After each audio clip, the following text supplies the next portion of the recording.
I'm really happy to have Brad Weber today on the Business of Meetings podcast.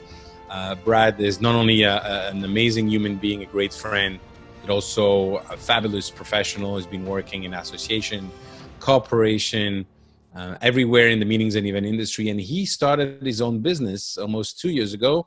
And I'm sure we're going to learn a lot from him, especially now in this very challenging time.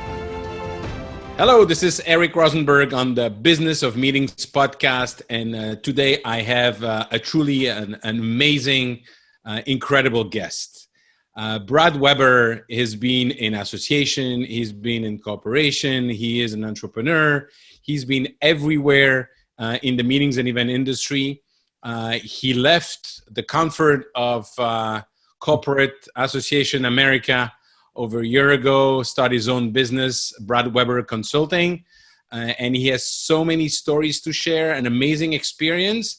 I have no doubt that listening to him, you'll learn a lot. Brad, how are you? I'm doing great. Thank you so much for having me. How are you? I'm good. With great pleasure. I was preparing this. I was actually thinking, do you remember how we met? Yes, actually I do.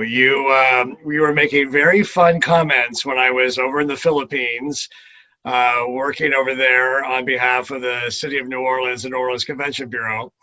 And you were commenting always when I was riding around in a suit and tie in a tropical destination when I should have been in shorts.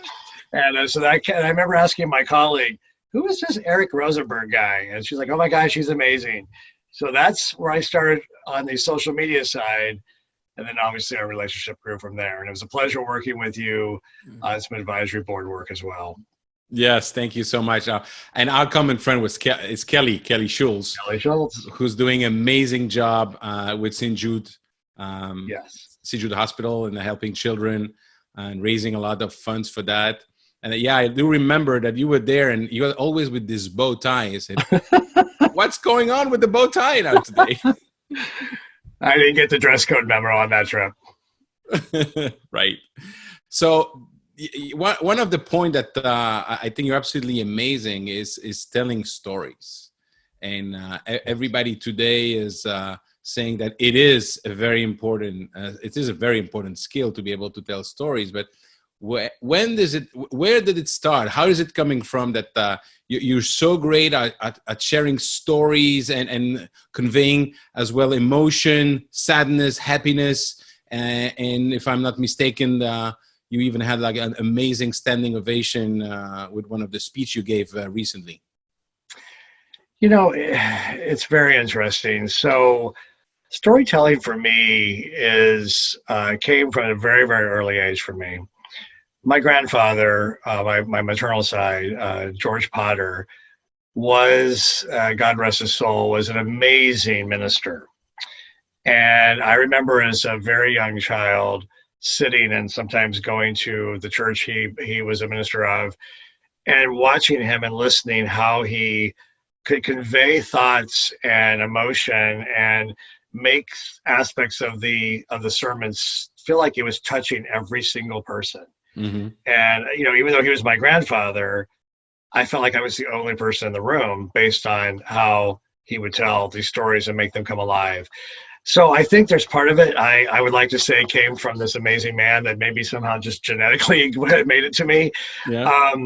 I also believe that storytelling it's a way to, I think, engage and to bring people into a situation, particularly through authenticity. I think if you're very, very authentic as a person, you have the ability then to be true and to tell stories that are not, oh, I think I should say this, or, oh, this is what I politically should be saying, or something of that nature.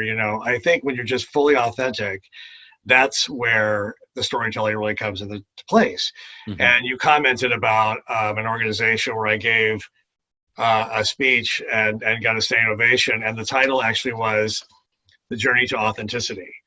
And I actually on stage told everyone that for a big part of my life I wasn't that authentic because I wasn't being true to myself. I was in the corporate suite. I was really enjoying that part of my life, but there's always something about me that wasn't quite resonating, I think, with people. And that was I had hidden my sexuality and decided at the age of 41 to finally deal with this and, with a family and everything. And I think that's when my true authentic self came through, which then only took the storytelling to another level. And right now my goal is to share stories to simply help people that may be going through something similar. Wonderful. And that you're also mentioning about the difference between emotional intelligence and IQ, EQ and IQ. Yes. Is storytelling linked to that, and to be really authentic and be able to be a leader with emotional intelligence? That means that you have to be able to be authentic and tell stories? Well, so I think the emotional quotient side of leadership is really the ability to balance what you need to do as a leader of an organization, with all the other metrics and things involved in that, but to also show empathy and to also the transparency. When you are able to translate what you might see in a spreadsheet or what might be happening in a boardroom, and then have that come out in a manner which touches everyone that's engaged with you and from your employees or stakeholders. That to me is the way that companies thrive. And I think particularly now more than ever, transparency and what is going on is so critical. And so there's a combination of obviously business acumen that you have to run companies. Right. Sometimes during tough times, if you have been transparent and you've told stories, employees are more open and understanding to maybe some of the decisions that are being made. So you're talking about what's going on now. Obviously, we've never been in a crisis like that with the entire world. Yes. It is like that. But I remember you share with me a story about what happened during 9/11. And I think that if you can maybe share what you did, what you had to do, and some of the learning that came out of this terrible event. Yeah, I mean, I'm in my age. I'm in my mid 50s, and I've seen a few things as far as. And I've been in the hospitality industry for 35 years, going on 36 now. And I've seen obviously economic downturns was something that simply has always kind of hit the meetings industry directly. But as we continue to progress over the decades, there's almost everything that's geopolitical, everything, everything, climate, all this is now facing us. Yeah. And 9/11 was probably one of the first big wow, bam, right in our face from an emotional shock standpoint, but also a complete change the very next day of all transportation stopped. Yep. Nobody meeting, nobody going out. Fear was gripping our nation, of course, the United States, but fear was also gripping everywhere else in the world, but they hadn't shut down like we are feeling today.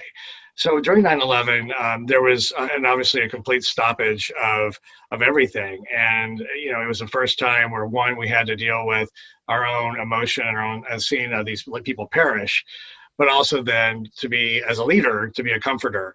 And one of the things that I did immediately with my team was that evening, I had everyone in my company that could come to one home, and we stayed together. We watched the news. We drank wine, and we cried, and we laughed, and we held hands, and we prayed, and you name it. We did whatever we could to show a sense of community, especially for people that did not maybe have family nearby.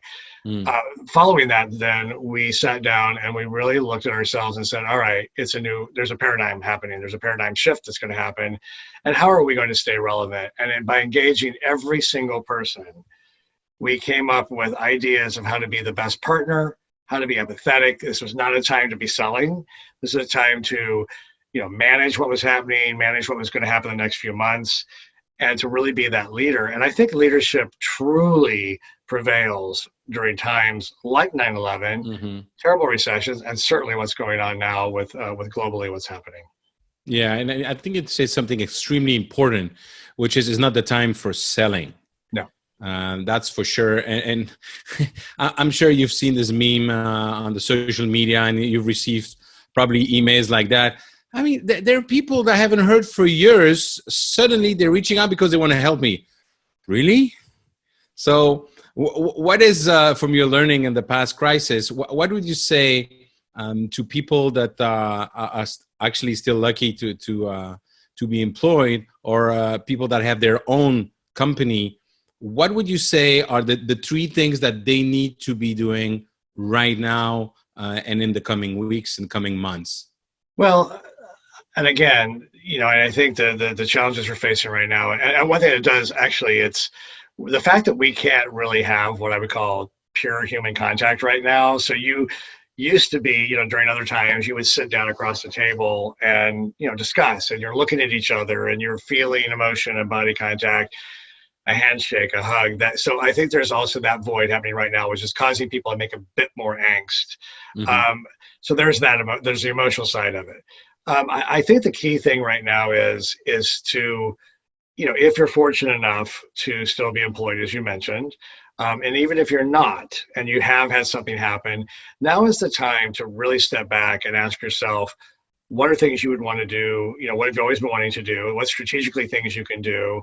Honestly, for me right now, I have finally sat down and relooked at some of my materials to see if maybe they're going to be relevant for the future. Mm-hmm. I'm looking at a folder full of names and potential leads, and I'm cleaning that up and looking at that for when it's appropriate.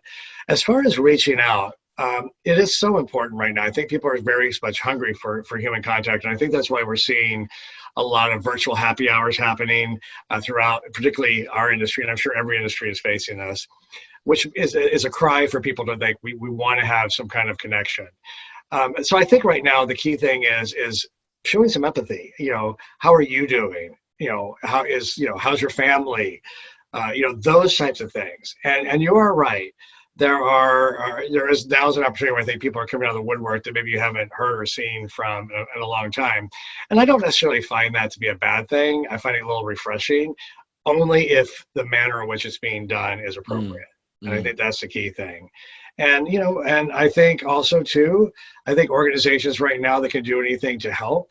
I know there's a few organizations that are saying, look, people are making a transition over to virtual for a while, and they're offering services and trying to help, from a pro bono standpoint, just to get it up and going.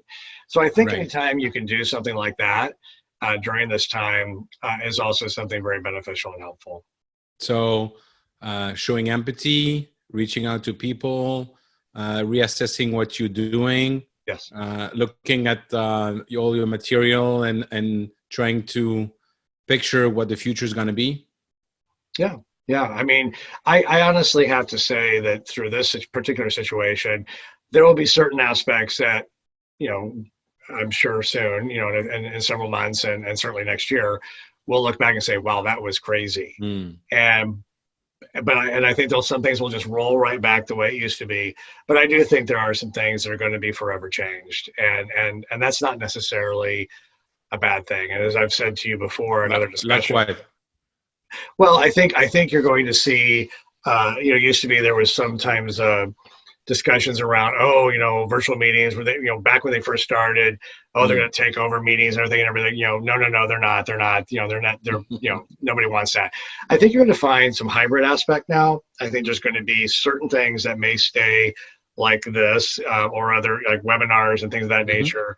But it's certainly not going to replace the need for face-to-face contact. So I do think there's going to be more of a hybrid approach to strategies, particularly in corporations, I think. And then I also believe that this is going to be kind of a Control-Alt-Delete, reboot of maybe some relationship size between suppliers and buyers. And, we always hear about the pendulum going back and forth and back and forth. And I always tell people, remember, it's a pendulum. It's not a guillotine. Sometimes say that again. Say that again. I said it's a pendulum and not a guillotine. It's okay. I say guillotine. It's not like I know. I would say guillotine, but then nobody would understand. So yeah. Well, that's my accent. So, but it's like we're not here to chop off each other. We're here to get through the goods and the bads and that type of thing. So I do think maybe there is going to be, obviously during all these times, without contraries, without a contrary, there'll be no progression. So these are contrary times. There are going to be some things that are going to progress.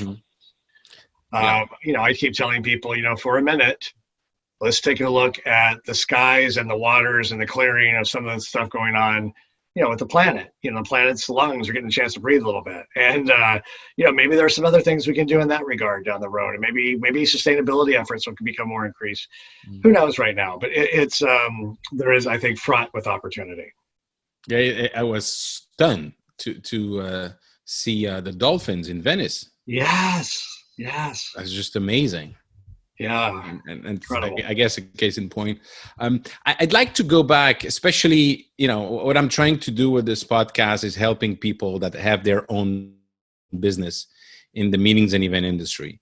Mm-hmm. And before you have your own business, you have to decide that you want to have your own business. Yeah. And we have different avenues to come at it. But I would like to come back to why, when, and how you started your own business. You were in the comfort of you were a COO, a lot of responsibilities. I'm sure a big check at the end of the month. So what is the drive, and how you do, what makes you decide to start your own business, and how was the beginning?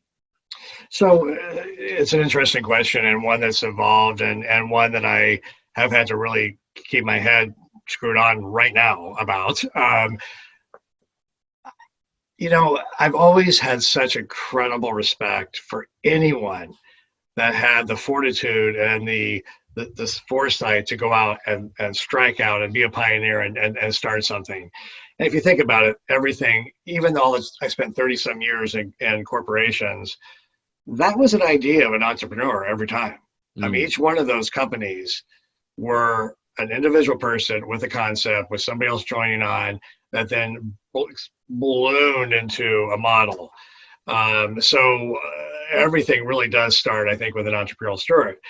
And when I have been so fortunate and so blessed. I have had the opportunity to work for some of the most iconic, amazing companies, to work with the most amazing people, and people that will be, heck, I mean, I've had half my audience of our wedding was from my colleagues that were dear friends. These people become part of your life. So that's the beauty of our industry in that regard. But I got tired of the constant, going in every day and Excel spreadsheets and where are we here and margins and this and this and this and this. And I sat back one day and I said, and also, I'm one who's on the more senior side of my life. I'm still have a long way to go, but I've been doing this for a long time. And I said to myself one time, if I could design something that would make me feel like my heart was just flying every day, what would it be? And I realized that I love helping people find their voice, either through coaching them on how to go up on a stage, or bringing people together to facilitate them to draw out amazing information to give back to a corporation or to a destination. So I love that. And then there's nothing more of a rush for me than to escalate and elevate a conversation on a stage that can be provocative or whatever, but professional and have some fun with it. So that's really where this model came from. And I kept thinking about what are the things I love the most about the jobs that I've had. And those are it. And I decided to kick a few tires, and I actually made my decision very quickly.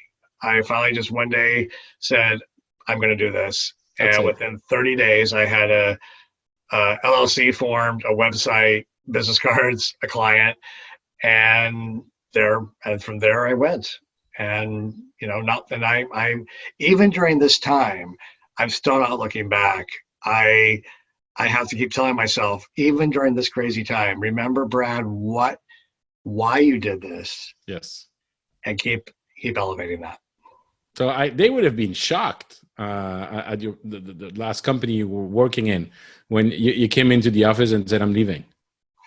They were, but they, I think, and again, I've always had very transparent relationships with either it was a superior or somebody I reported to or someone that was a peer of mine. I've never really hid. And I would, and it's funny, various companies I've had, the CEOs, or if I was a CEO and somebody was talking to me, they say, wow, you just seem to come alive whenever you're up there on stage and you're delivering a message or you're helping somebody up there. And somebody gave me a really great piece of advice one time. They said, Brad, you do love that, but they said the greatest joy you're ever going to have is someday you're going to be on the second row cheering for someone that you were on your team that you Yes. helped get on that stage. And that just happened, by the way, a few weeks ago. The last meeting I went to before everything shut down, I had a former colleague on stage. I was in the audience. I was about to burst. I was so happy. And then one of my other colleagues, was acknowledged for being on a board and that type of thing. And that's where you leave that indelible ink behind of that point. And the company that, when I approached them, they said, no, we prefer you not do this. And I said, well, I am doing it. And, I'm going to give you a respectful several months time and all that. And then ultimately it was like, Eureka, why Mm. don't you be my first client? And that was it. And we stayed together for a while. And, obviously, So things. it was not in your plan to have them as a first client. It just came. No, I didn't. And it was illogical of me not to think that. So that's why I also tell entrepreneurs, don't put a no in front of yourself ever until it's a no. Like don't think you're leading, like, oh, they'll never want to do anything. I mean, every single piece of business that I've had the pleasure of securing has been out of a conversation that, it may have started out like, oh, we don't see a need. And then after start talking and that type of thing, it's like, wow, maybe there is an opportunity here. And, and I'm looking forward to when we get back to dust it off and back to work, to have all these clients back and continue to do fun stuff. So you said all of your business obviously come from different conversation you had. You're leaving the company you were working for, and you decide to start your own business. How many times do I hear people saying, well, I don't think I'm going to do that. I want to do that, but I don't have a network. And I always smile when I hear that, because you do have a network. You know a lot of people that you've been working with, that you go in the PTO with, you volunteer with, you do sports with. So you decide to start your own company, and in the course of a conversation, your former employer became your first client. How did you manage to get other client and to have an amazing development since you started your own company? Well, you actually hit the nail right on the head. I think if we all take a sit back and really look at who we have around us, it's powerful. And I think sometimes we talk about it's technology, social media, that type of thing. Is it the right thing? Is it this or is that? And you have to remember that every time you use the internet, you've left your impression.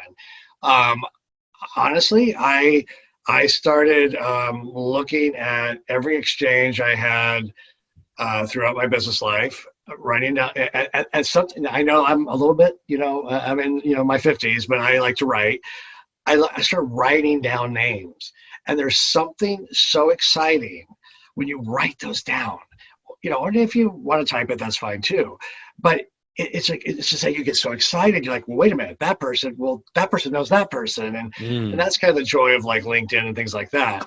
So I think just the sheer volume was exciting. And some wise man one time told me, his name was Eric Rosenberg, and he said, carve out some time in your schedule to just do nothing more than to think about the development side of your business, and then do it.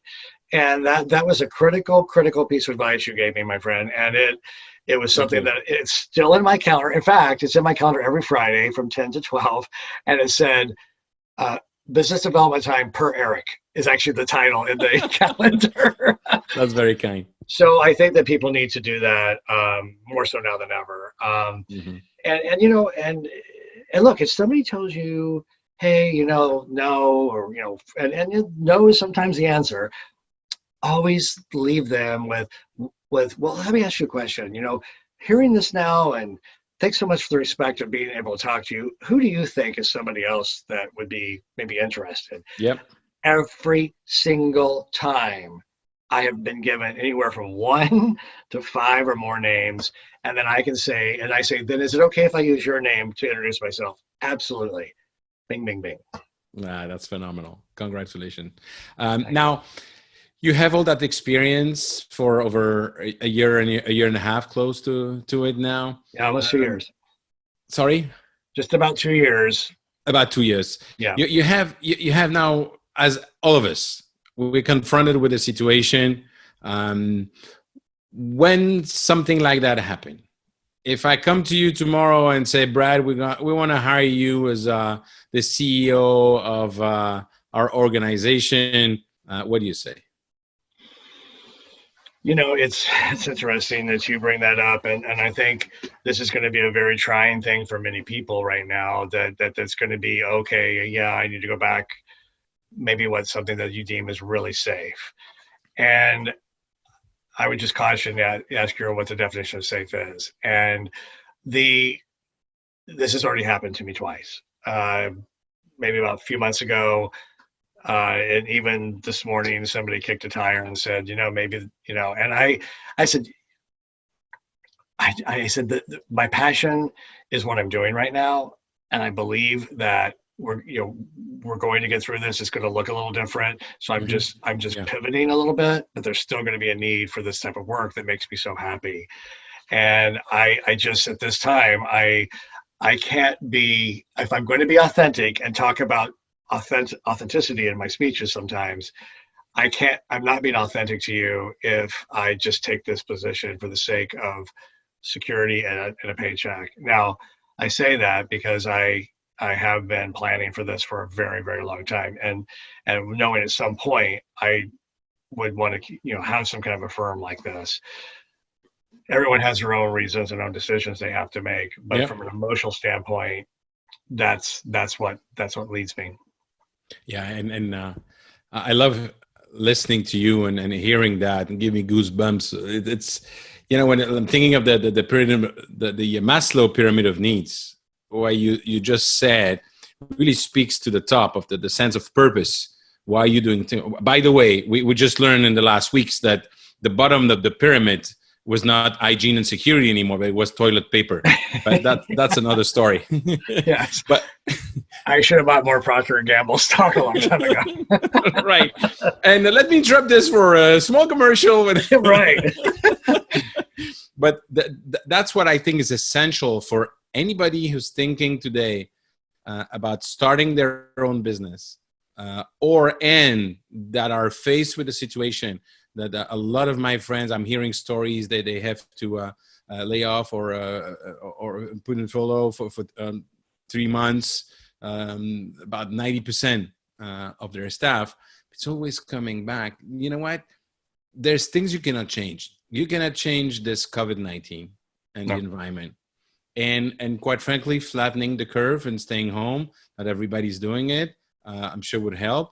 And what do you do with your time now? Go back to why is it that you're doing what you're doing? Are you still happy with that? Do you see yourself doing something else? And really start planning. And I know it's easy to say when we're just talking like this, the two of us, and it's a different story when, what am I going to do next month? I'm going to pay the mortgage. Right. But think about what is it that you're going to be doing when this is over, and taking that time now and talking about you. What is it that you see is going to be happening in the industry, and what do you see is going to be happening for Brad Weber? So I have a couple of thoughts about the industry. I think that, and again, a lot of this is going to depend on what ends up happening as far as what kind of assistance is available, as far as what kind of companies can survive and that type of thing, which is the scary thing about all this. I put something out on the social media, multiple channels, about a week and a half ago, and I said, I love this industry. I've seen a lot. If you need a friend, if you need to vent, whatever, email me, whatever. I've been averaging anywhere from 10 to 15 discussions a day for the first week, and they have kind of shifted a little bit now. I think people are kind of breathing again. And there's a similar thing. People will say, I think, I love this industry, but I just don't think I can do this anymore. And it's just not stable. And, so I think I do have one concern, that we're going to see a talent drain leave the meetings and event hospitality industry, that people maybe just choose to take their, pick up their sticks and go somewhere else and do something different. And, I hope that we haven't created with all the negative press about decimated industry and millions of jobs, which is all true. And it's negative from the standpoint. It's hurtful. It's not like anyone's making it up. It's true that we're going to have a void in people not wanting to join the industry. And I just saw an email right before I came here on this discussion, was a professor asking industry leaders to take one or two of their students at a time and have a conversation with them, because they're all in the hospitality school, Right. and tell them why you joined this industry and what you got out of it, and that we will come back. It's just going to be different evolution again. So I think we have to be very careful in that regard. The other thing I would caution and really would love to have people step back is, there are decisions being made right now that you may not really fully agree with, but I mean, the metrics are there. I mean, having been in the C-suite for a while, there are tough things you have to do. I implore leaders, managers, during times like this is when leadership is revealed. And there has to be an element of care and empathy and concern. And I know that many are doing that, but I also know, and I've heard some stories of things that are not so good. So I think we need to celebrate those that are trying to take care of their people. So I think there's an opportunity there. As far as for me, I am really looking at my communication strategy from the standpoint of market segmentation, diversification, looking at not only from a markets, but also from the way I'm delivering messaging now. I've got, obviously live events that are going to reschedule. They're already saying they're going to reschedule this fall, but also looking at working with companies on becoming more active in the professionalism of virtual meetings and conferences, because while they are going to happen and they're going to continue to happen, there has to be a strategy around them to make them user friendly and relevant and interesting. And anyone that thinks they can take a 3-day convention and turn it into a 3-day webinar, they're crazy. It's not going to work. So you got to pull that content into a way that's going to be enriching. So that's something I'm also aggressively working on as well. Excellent.